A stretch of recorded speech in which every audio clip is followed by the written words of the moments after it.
میں آج جو ان کی جو کوششیں ہیں وہ میں جو نقصان پہنچانے والی کوششیں پاکستان کی وہ آپ کے سامنے لانا چاہتا ہوں. سب سے پہلے تو یہ کہ سپریم کورٹ کی تقسیم کر رہے ہیں, کوشش کر رہے ہیں کہ سپریم کورٹ کے اندر دراڑ پڑ جائے تاکہ ان کو فائدہ ہو جائے, ملک کو فائدہ نہیں, ان کو فائدہ ہو جائے.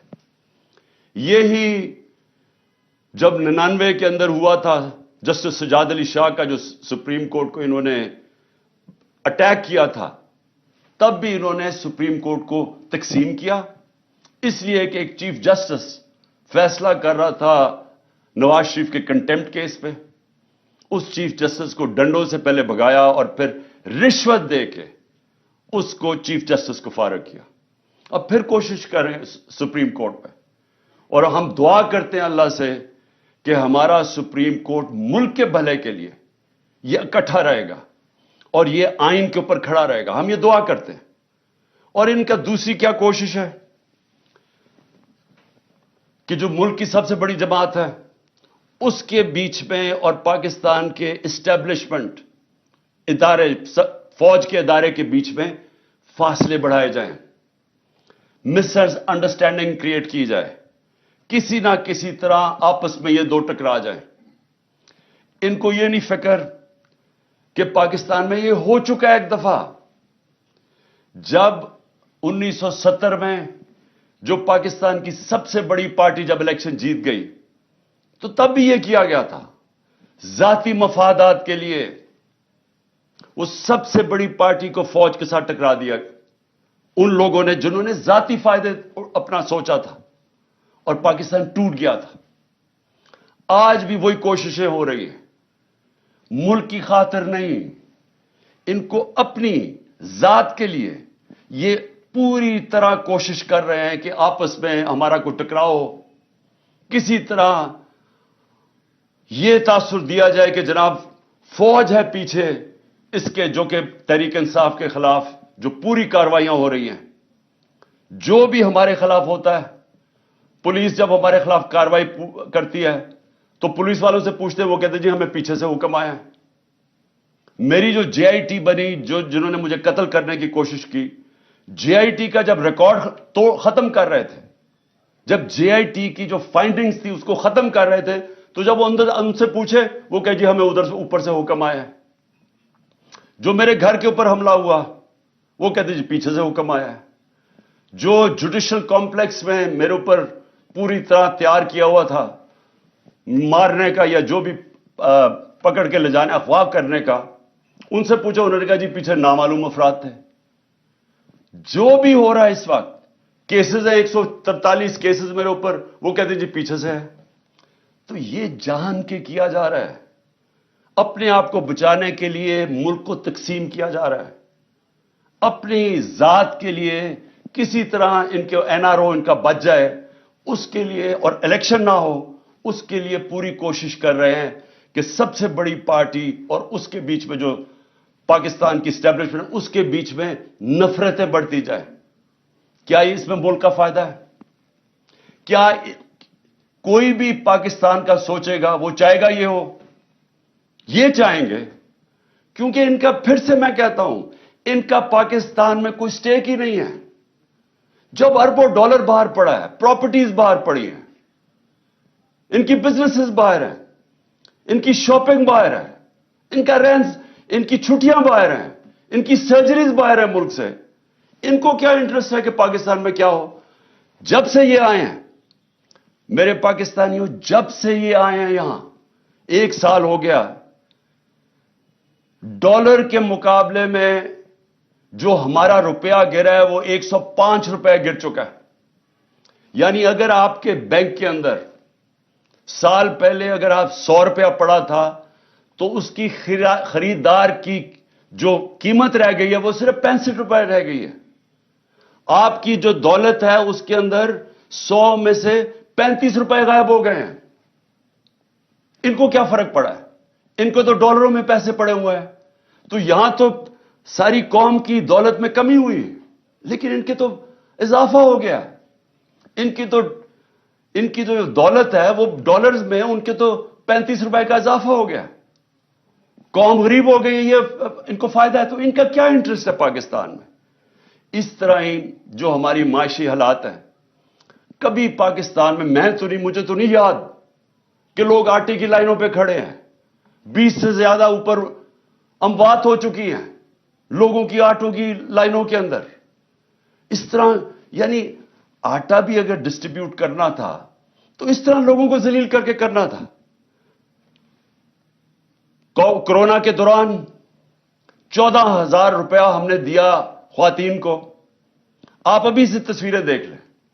ان کو اسکول میں بلاتے تھے, باعزت طریقے سے ان کو بٹھاتے تھے, بینک وہاں بیٹھا ہوا تھا, ادھر سے ان کو کیش دیتے تھے. نہ کوئی لڑائی, نہ کچھ, نہ جھگڑا. وہ عزت سے آتے تھے, عزت سے جاتے تھے. یہ تو لوگوں کو ذلیل کرنا ہے. اور اس سے کیا ٹھیک ہو جائے گا حالات؟ جب آٹے کی قیمت, جب آٹے 1 کلو آٹا 55 روپے کلو تھا 1 سال پہلے, وہ آج کنٹرول ریٹ 115 روپے پہ ہے, اور آج مارکیٹ کے اندر 155 روپے کلو پہ بک رہا ہے. تو جب یہ حالات ہوں گے تو کیا تھوڑی آٹے کی بوریوں سے لوگوں کے حالات ٹھیک ہو جائیں گے؟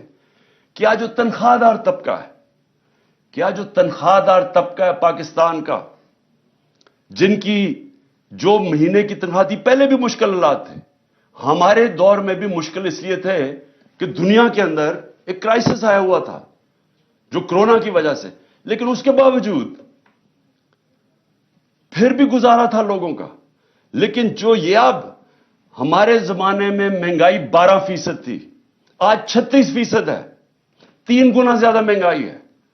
تو جو تنخواہ دار طبقہ ہے وہ تو تباہ ہو گیا ہے, اور آگے کوئی ہوپ بھی نہیں ہے. آگے یہ بھی نہیں نظر آ رہا کہ کوئی طریقہ ہے, ان کے پاس کوئی روڈ میپ ہے ان کے, کیا کیسے یہ اب ملک کو اس دلدل سے نکالیں گے. اور اسی لیے میں اپنی اسٹیبلشمنٹ کو بھی کہتا ہوں کہ مجھے یہ بتا دیں کہ اکتوبر کے یہ جو الیکشنز جا رہے ہیں اس میں پاکستان کا کیا فائدہ ہے. یعنی پاکستان کو اگر اکتوبر تک الیکشن ڈیلے کرتے ہیں تو کیا ان کے پاس روڈ میپ ہے جو ملک کے حالات بہتر ہو جائیں گے؟ آج کہتے ہیں جی ہمارے پاس پیسہ نہیں ہے الیکشن کروانے کا, تو دن بدن معاشی حالات تو بگڑ رہے ہیں, تو اکتوبر میں کدھر سے پیسہ آئے گا؟ آج کہتے ہیں جی ہماری سیکیورٹی اتنی اچھی نہیں ہے, تو اکتوبر میں سیکیورٹی کیسے اچھی ہو جائے گی؟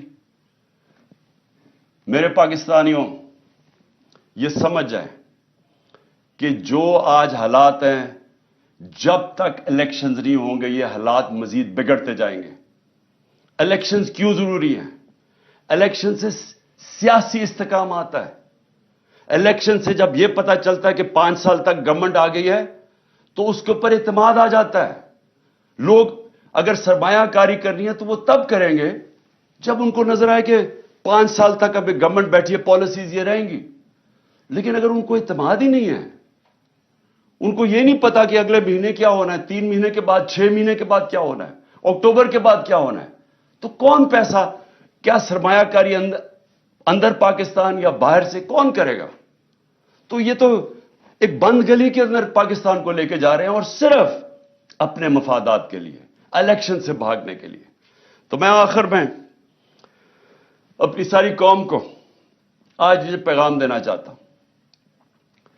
دیکھیں, اگر یہ آئین سے پیچھے ہٹے, اور یہ جو ابھی ہمیں ان کے نظر آ رہی ہے ان کی نیت, الیکشنز نہ کروانے کے لیے انہوں نے کوئی بھی کوشش کی, سپریم کورٹ کے فیصلے کے خلاف گئے, آئین کے خلاف گئے.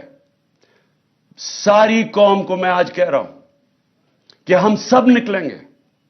ابھی سے آپ اپنی تیاری کریں, کیونکہ اب اگر ہم نہ نکلے تو اور چھوڑے, اللہ معاف نہیں کرے گا ہمیں, کیونکہ اوپر والے کا حکم ہے کہ حق اور انصاف کے لیے کھڑے ہو. اللہ کا حکم ہے کہ آپ کے ملک میں انصاف ہوگا تو آزاد ہوں گے. دیکھیں, آزادی کیوں, آزادی کے لیے جب انسان جدوجہد کرتا ہے اور وہ اس کی جان چلی جاتی ہے تو اس کو شہید کہتے ہیں. پیغمبروں کے بعد سب سے بڑا رتبہ شہید کا ہے. تو کتنی بڑی اللہ نے ہمارے پہ فرض کیا ہوا ہے کہ آپ انصاف کے لیے, اپنی آزادی کے لیے جدوجہد کریں. اور ہماری بہتری کے لیے اس نے کہا ہے. ہم اگر یہ جو ناانصافی کرنے جا رہے ہیں اور یہ جو کوشش کر رہے ہیں کہ دھمکیاں دے کے کسی نہ کسی طرح سازشیں کر کے کسی نہ کسی طرح الیکشن سے نکلیں، اور اگر ہم نے ان کو کامیاب ہونے دیا تو نہ اللہ معاف کرے گا، نہ تاریخ ہمیں معاف کرے گی، نہ آپ کی آنے والی نسلیں آپ کو معاف کریں گی. کیونکہ انصاف ہے، آئین ہے تو انصاف ہے، کیونکہ آئین بتاتا ہے کون سے قانون پہ ملک چلتا ہے. قانون آپ کی بنیادی حقوق کی حفاظت کرتا ہے. قانون بتاتا ہے کہ پاکستان میں ملک میں چلنا کیسے ہے. تو جب اگر آئین ہی نہیں ہے تو پھر تو جنگل کا قانون ہے. پھر تو طاقتور فیصلہ کرے گا کہ کون سی آئین کی شک اس نے ماننی ہے اور کون سی اس نے مسترد کرنی ہے. پھر تو طاقتور کا قانون ہو گیا جو کہ جنگل کا قانون ہے. اس لیے میرے پاکستانیوں، آپ نے میری کال کی انتظار کرنی ہے. انہوں نے اگر آئین کے اوپر نہ چلے، میں آج آپ کو سب کو کہہ رہا ہوں، یہ آپ سب پہ فرض ہے. میں اپنے نوجوانوں کو کہہ رہا ہوں، میں اپنی خواتین کو کہہ رہا ہوں، میں اپنے بزرگوں کو کہہ رہا ہوں، میں اپنے بچوں کو کہہ رہا ہوں کہ جب تک آپ نے اپنے انصاف اور آزادی کے لیے جدوجہد نہ کی، ہمارے ملک کا کوئی مستقبل نہیں ہے. میں انشاءاللہ پوری آخر تک اپنے ملک کے آئین کے ساتھ کھڑا رہوں گا، کیونکہ میں پھر سے بتاؤں، میری جہاد آج سے 27 سال پہلے تھی انصاف کے لیے. اور میں آپ کو یہ بتا دوں کہ اس ملک کا صرف اب مستقبل ایک راستے پہ، صاف اور شفاف الیکشن ہو، ایک حکومت عوام کے مینڈیٹ سے آئے، عوام کے مینڈیٹ سے آ کے پھر وہ اصلاحات کرے جو ابھی تک پاکستان میں نہیں ہوئی. کیسے جوڈیشل ریفارمز ہوں، governance reforms, civil service reforms, ہماری گورنمنٹ کارپوریشن جو اتنا نقصان کر رہی ہیں ان کو ریفارم کریں، ہم رول آف لا قائم کریں، ہم سب کو طاقتور کو قانون کے نیچے لے کے آئیں. یہ سب سے بڑی ریفارم ہے. ہم ہر ریفارم کریں کہ ایک ملک میں لیول پلینگ فیلڈ ہو، انصاف کے سامنے سب ایک برابر ہوں. اور میں آپ کو یقین دلاتا ہوں کہ اسی کے بعد پاکستان اٹھے گا. اور وہ اٹھے گا کیسے؟ سب سے پہلے بیرون ملک پاکستان میں سرمایہ کاری کریں گے. 1 کروڑ بیرون ملک پاکستانی ہے. جو ان کے پاس ڈالرز ہیں، سارے پاکستان میں کم ڈالرز ہیں 22-23 کروڑ لوگوں کے، جو صرف 1 کروڑ لوگوں کے پاس ڈالرز ہیں. وہ لوگ وہ جیسے پاکستان میں انویسٹمنٹ کریں گے، جس وقت وہ پاکستان میں انویسٹمنٹ شروع کریں گے، ہمارا یہ ڈالر کا مسئلہ حل ہو جائے گا. ہم جو اس وقت سارا وقت کبھی کہاں پیسے مانگتے پھر رہے ہیں، یہ مسئلہ تب حل ہوگا جب اپنا پہلے ہم ملک کا نظام ٹھیک کریں اور اس کے بعد ایک وہ ماحول بنائیں جس میں سرمایہ کاری ہو. اور وہ سرمایہ کاری کے ماحول کے اندر جو سب سے پہلے اس ملک میں سرمایہ کرے گا وہ بیرون ملک پاکستانی ہے. پھر باہر سے سرمایہ کاری ہوگی. ہندوستان اور چائنا، یہ دونوں جب ان کی جب ترقی شروع ہوئی تھی تو سب سے پہلے انہوں نے ماحول بنایا تھا کہ ان کے اپنے لوگ جو باہر بیٹھے ہوئے تھے، ہندوستان سے لوگ باہر، جو چائنا سے لوگ باہر پہلے انہوں نے اپنے ملک میں سرمایہ کاری کی تھی، پھر دنیا سے سرمایہ کار آئے تھے. ہمارا اس وقت سب سے بڑا مسئلہ یہ ہے کہ 140 ملکوں میں سے پاکستان کا رول آف لا یعنی انصاف کے نظام میں ہم 129 ہیں. جب ہم 129 رہیں گے تو یہاں سرمایہ کاری کوئی نہیں کرنے لگا. وہی پاکستانی جا کے دبئی میں پراپرٹی لے لیتے ہیں، وہی پاکستانی بزنسز دبئی میں کرتے ہیں، امریکہ، انگلینڈ، یورپ چلے جاتے ہیں. صرف 20,000 پاکستانیوں نے دبئی میں 10.4 ارب ڈالر کی پراپرٹی خریدی ہوئی ہے. صرف 20,000 پاکستانیوں نے 10.4 ارب ڈالر. آئی ایم ایف سے ہم 6 ارب ڈالر کے پیچھے اب ہر چیز ماننے کے لیے تیار ہیں. اور امریکہ کے اندر صرف 16,000 جو پاکستانی امریکن ڈاکٹرز ہیں ان کی نیٹ ورتھ 200 ارب ڈالر ہے. وہاں لاکھوں پاکستانی ڈاکٹرز ہیں، ہم پاکستانی ہیں، ہم Pakistani American. 10 top Pakistani American businessman, ان کی ورتھ 25 ارب ڈالر ہے. تو ہمارے ملک میں امیر ہمارے پاکستانی امیر ترین ہیں، باہر ہیں پاکستان سے، یہاں بھی امیر ترین لوگ ہیں. لیکن جب تک وہ ماحول نہیں بنے گا سرمایہ کاری کا، پاکستان میں انویسٹمنٹ نہیں آئے گی، اور جب تک انویسٹمنٹ نہیں آئے گی ہم اسی طرح پھنسے رہیں گے، ہم اسی طرح پھنسے رہیں گے جو آج ہم کبھی کہاں پیسے مانگتے ہیں اور کبھی کسی کو سے جا کے بھیک مانگتے ہیں اور اپنی عزت بھی کھو بیٹھتے ہیں۔ خوددار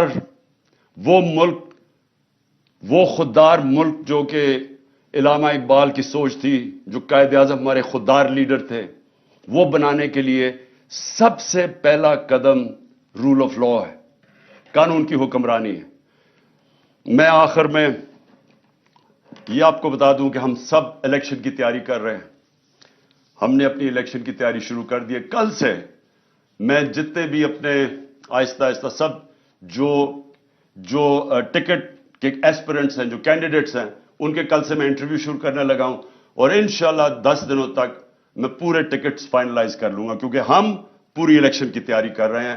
اور اپنی قوم کو بھی میں کہتا ہوں آپ نے بھی پورا الیکشن کی تیاری کرنی ہے، اور ہم نے کسی صورت کوئی بھی انہوں نے کوشش کی الیکشن سے بھاگنے کی، ہم ساری قوم ان کو بھاگنے نہیں دے گی۔ پاکستان زندہ باد۔